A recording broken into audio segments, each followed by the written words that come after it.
दृष्टिकोण में आज देखिए पत्रकार ब्रह्मानंद मिश्र का दृष्टिकोण, चीनी सामान बनाम आत्मनिर्भर भारत।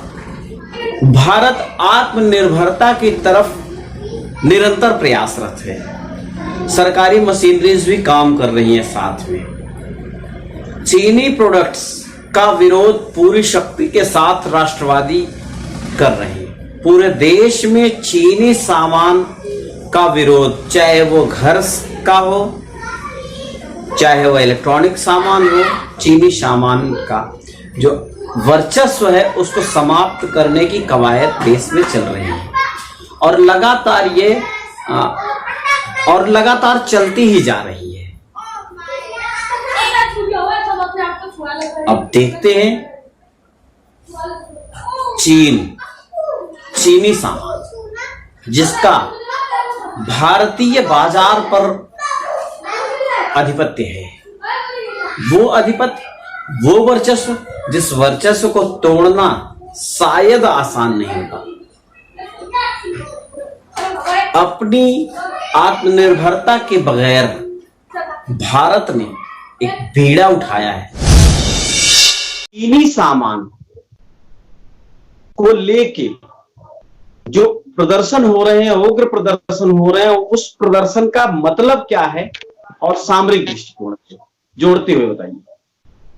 देखिए, भारत का चीन जो है सबसे बड़ा व्यापारिक साझेदार है। कई ऐसी वस्तुएं हम चीन से आयात करते हैं जिन पर हमारी हद से ज्यादा निर्भरता हो चुकी है। खास तौर पे electronics item, IT and software, machinery और जो है फाइनेंशियल टेक्नोलॉजी, इसके अलावा फार्मास्यूटिकल्स प्रोडक्ट के लिए हम पूर्ण रूप से चीन के ऊपर निर्भर हैं। 2002 में भारत का चीन के साथ व्यापार मात्र 3 अरब डॉलर का था। अभी 2018 में बढ़कर 90 अरब डॉलर करीब पहुंच चुका है। हम चीन से बड़ी मात्रा में वस्तुओं को आयात करते हैं, लेकिन हमारा जो निर्यात है वो मात्र 13 अरब डॉलर का है। इस प्रकार बहुत बड़ा व्यापार असंतुलन की स्थिति है। दोनों तरफ से एक प्रकार से हमें कह सकते हैं कि भारत की निर्भरता चीन के ऊपर अधिक हो चुकी है और हमारे पास चीन के अलावा कोई अन्य विकल्प मौजूद नहीं है। अगर हम इंफ्रास्ट्रक्चर वर्क है, राज्य सरकार के अधीन, केंद्र सरकार के अधीन, उसमें चीन का बहुत ज्यादा निवेश हुआ है। हालांकि विवाद बनने के बाद जो है टेंडर कैंसिल करने की बातें भी सामने आ रही हैं। अगर हम चीन भारत के बीच के व्यापार को अगर विस्तृत तौर पर देखें तो हाल के वर्षों में हम कोई विकल्प खड़ा कर पाने की स्थिति में नहीं रहे हैं। कारण रिसर्च और डेवलपमेंट के क्षेत्र में हमारे यहाँ काम नहीं हुआ है। जहां तक आयात निर्भरता की बात है, भारत सरकार इसको कम करने के लिए मेक इन इंडिया कार्यक्रम चला रही है। यहाँ पे उद्यमिता को बढ़ावा देने के लिए काम जोर शोर से हो रहा है। भारत में हाल के 21 सबसे बड़े स्टार्टअप रहे हैं, खासतौर पे पेटीएम, फ्लिपकार्ट और अन्य जो बड़े बड़े स्टार्टअप हैं, उसमें 18 ऐसे स्टार्टअप रहे हैं जिसमें चीन का सीधा निवेश है। यानी कि जो हम नया काम भी शुरू कर रहे हैं उसमें भी चीन की हिस्सेदारी कहीं न कहीं है। तो स्थिति को हम लोग सॉल्व करने के बजाय कहीं न कहीं इसको हम और विकट बनाते जा रहे हैं। अगर हम चाहते हैं, अगर हम कहीं बाजारों में जाते हैं, इलेक्ट्रॉनिक आइटम्स की बात करते हैं, घर में यूज होने वाली सारी चीजें मोस्टली, अब आप समझ लीजिए चीनी सामान का विरोध चीनी सामान के माध्यम से हो रहा है। हम चीनी सामान का विरोध करने जा रहे हैं, जो माइक यूज करते हैं वो भी चीनी है। रिपोर्टिंग करते हुए ये समझ में आता है। दूसरा सबसे बड़ा सोलर सेक्टर जो है, सोलर पैनल सिर्फ चीन पे है। पूरी तरह से निर्भरता चीन पे है भारत की। इसके लिए सोलर सिस्टम को आत्मनिर्भरता किस तरीके से लाई जा सकती है, कैसे बना सकते हैं हम आत्मनिर्भर? इसके लिए हमें रिसर्च और डेवलपमेंट में काम करना होगा। हमें अल्टरनेट व्यवस्था बनानी पड़ेगी। हमें अगर उस दिशा में हम काम नहीं करेंगे तो चीन का शायद हम विकल्प खड़ा नहीं कर पाएंगे। देखिए, एक बात है कि हमारे यहाँ मुख्य रूप से जो समस्या है, इंपोर्टर, मैन्युफैक्चरर और असेंबलर, तीनों की जो कोई सेट परिभाषा नहीं है। इससे क्या होता है कि यहाँ पे मेड इन इंडिया का मुहर लग जाता है, लेकिन वो सामान बाहर से मंगाते हैं, उसकी लाके असेंबलिंग कर ली जाती है। तो एक समस्या ये भी है। इसको रोकने के लिए सबसे पहले क्या होगा कि बाहरी कंपनियों को यहाँ विवश किया जाए, आके यहाँ पे रिसर्च और डेवलपमेंट का काम करें, यहाँ पे अपनी यूनिट लगाएं। इससे क्या होगा कि हम तकनीकों को सीख पाएंगे और हमारे जो कामगार हैं उनको काम मिलेगा, बड़ी संख्या में रोजगार पैदा हो पाएगा। तो इससे हमारी दोनों समस्याओं का हल हो सकता है। लेकिन होता क्या है, वास्तव में होता ऐसा नहीं है। बाहर से हम जो है उसके कंपोनेंट्स मंगाते हैं, उसकी असेंबलिंग होती है और उसकी यहाँ पे सेलिंग मार्केटिंग होती है। तो एक बड़ी समस्या हमारे देश में रही है। इसके लिए सरकार को जो है नए सिरे से चेतने की जरूरत है। जैसे आपने बताया सोलर सिस्टम पे हमारी पूर्ण रूप से निर्भरता चीन पे है। मोर देन 70% जो है चीनी आइटम पे हम निर्भर हैं।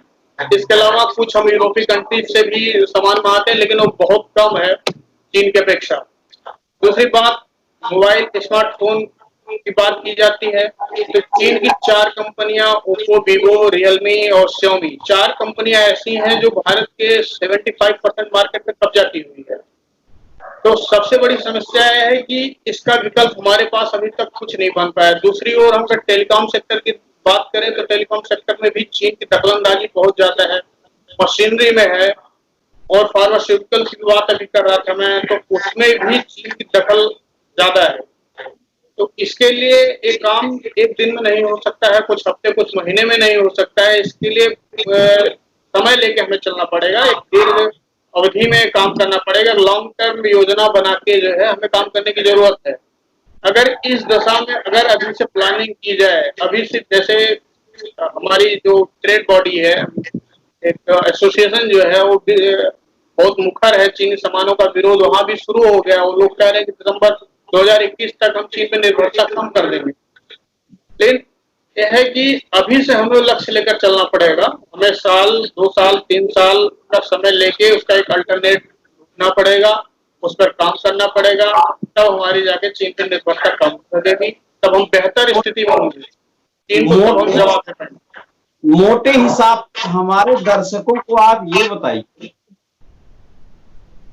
चीन और हम व्यापारिक साझेदार हैं, हमारे प्रोडक्ट्स चीन में इतने धूम क्यों नहीं मचा पाते? चीनी प्रोडक्ट्स यहाँ कैसे मचा ले जाते हैं?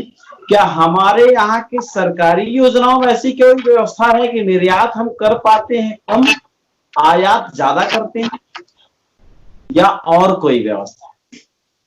देखिए, हमारे यहाँ नीतिगत स्तर पे कई समस्याएं हैं। जब कोई आप स्टार्टअप शुरू करते हैं, किसी कंपनी पे आप काम करना शुरू करते हैं, तो उसके लिए जरूरत आपको पड़ती है कि आप पहले उसका अप्रूवल लें।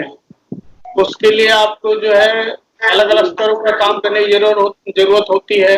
कई बार फाइलें हमारी अटकी पड़ी रह जाती हैं, वहां पे हमारा काम अटक जाता है, अधिकारी हमारा काम अटका देता है, जमीन प्राप्त करने में दिक्कत होती है, बिजली की दिक्कत होती है, पानी की, इंफ्रास्ट्रक्चर की तमाम तरह की समस्याएं हमारे यहाँ खड़ी होती है। यही वजह है कि कई कंपनियां भारत में चाहते हुए भी अपने काम का विस्तार नहीं कर पाती हैं। अभी बात चल रही है कि चीन से निकलने वाली 1000 से अधिक कंपनियां भारत में निवेश करने की योजना बना रही हैं। लेकिन समस्या क्या है, क्या हम उनके लिए बेहतर माहौल दे पा रहे हैं कि नहीं? सबसे बड़ा सवाल यह है। अगर हम कंपनियों को बेहतर माहौल दे पाए, जैसा कहा जाता है ईज ऑफ डूइंग बिजनेस, अगर बेहतर कारोबारी माहौल होगा तो हमारे यहाँ कामकाज की स्थिति बेहतर होगी, कंपनियों का कारोबार यहाँ बढ़ेगा और लोगों को रोजगार मिलेगा। तो सबसे बड़ी बात की रोजगार की दिशा में भी जो है सोचने की जरूरत है। अगर हम एक लॉन्ग टर्म में इस प्लान को लेके चलेंगे तो शायद हम आगे बेहतर कर पाएंगे। और इसके लिए सरकार को भी बड़े स्तर पर काम करने की जरूरत है। साथ ही हमें सोच बदलने की जरूरत है। हमें उद्यमिता के क्षेत्र में एक अनुशासन लाने की जरूरत है और हमारी एक सोच बदलने की जरूरत है कि हम उद्यमिता की तरफ जा सकें। 20 लाख करोड़ रुपए और आत्मनिर्भरता, लोकल वोकल, इसको आप आत्मनिर्भरता में किस तरीके से देखें? देखिए, सरकार एक प्रयास कर रही है, लोगों को लोन मुहैया हो, सस्ते दर पे लोग लोन प्राप्त कर सकें और अपना काम शुरू कर सकें। जिनके काम में ठहराव आ चुका है, उनके लिए बेहतर स्थिति हो सके। लेकिन अभी की स्थिति को देखते हुए नहीं लग रहा है कि 6 महीने साल भर में हालात बेहतर हो पाएंगे। कारण क्या है कि अभी मजदूरों की समस्या है। दूसरी, हमें डिमांड की प्रॉब्लम है। डिमांड साइड अभी जो हमारा वीक हुआ पड़ा है, अभी बाजार में मांग की कमी है। समय लगेगा, हो सकता है साल 2 साल में स्थिति बेहतर हो। ओवरऑल हमें कई फ्रंट पे काम करने की जरूरत है और उसकी दिशा में कोशिशें की जा रही हैं और संभव है कि साल 6 महीने में स्थिति बेहतर हो पाएगी, सामान्य हो पाएगी। शायद ये समस्याएं उस समय नहीं होंगी। चलिए, इस आशा के साथ कि स्थिति साल 6 महीने में बेहतर हो जाए, अनंत वक्ता के साथ बात करने के लिए आपका बहुत बहुत धन्यवाद।